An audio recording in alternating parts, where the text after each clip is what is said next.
சிவகங்கை மாவட்டம் திருப்புவனத்தை சேர்ந்த மடப்புரம் கோவில் காவலாளி அஜித்குமார் கொலை வழக்குல ஒவ்வொரு நாளும் ஒவ்வொரு திருப்பம் வந்துட்டே இருக்கு.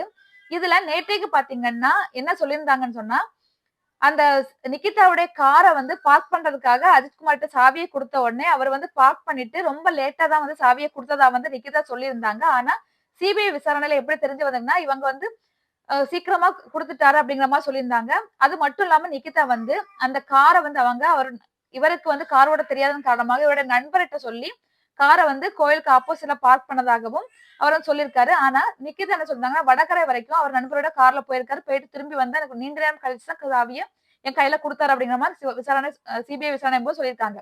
ஆனா சிபிஐ விசாரணை செஞ்சதுக்கு அப்புறமா என்ன தெரிஞ்சிருக்குன்னா, கார் வந்து நிகிதாவும், நிகிதா அம்மாவும் மட்டும் தான் கோயிலுக்கு போனதும் திருப்பி வந்த வீடியோ மட்டும் தான் இருக்கு. வேற எந்தபடி வந்து கார் வந்ததுக்கான எந்த ஒரு ஃபுட்டேஜும் இல்ல அப்படிங்கிற மாதிரி சிபிஐ சொல்லியிருக்காங்க.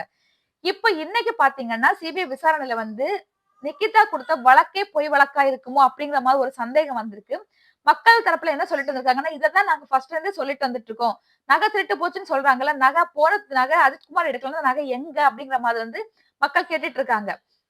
நிகிதாவுக்கு மேல ஆக்ஷன் எடுக்கணும் அப்படிங்கிறது எல்லாருடைய கருத்தும். ஆனா வந்து இதுவரைக்கும் வந்து விசாரணை போயிட்டு இருக்கு. கண்டிப்பா வந்து இவங்க ஒரு முடிவுக்கு வந்திருக்காங்க அப்படின்னு சொல்லிட்டு மக்கள் நினைக்கிறாங்க. கண்டிப்பா நிகிதா கிட்ட வந்து விசாரணை இன்னும் பண்ணும்போது இதோடைய முக்கியமான புலன்கள் விஷயங்கள் தெரிய வரும். இதுல யார் யார் சம்பந்தப்பட்டிருக்காங்க, முக்கிய புள்ளிகள் யாராச்சும் இருக்காங்களா அப்படிங்கிறது தெரிய வரும் அப்படின்னு நினைக்கிறேன். சீக்கிரமா அந்த கேஸ்க்கு ஒரு முடிவு வரும்னு சொல்லிட்டு மக்கள் நம்புறாங்க. சீக்கிரமா தீர்வு கிடைக்கட்டும்.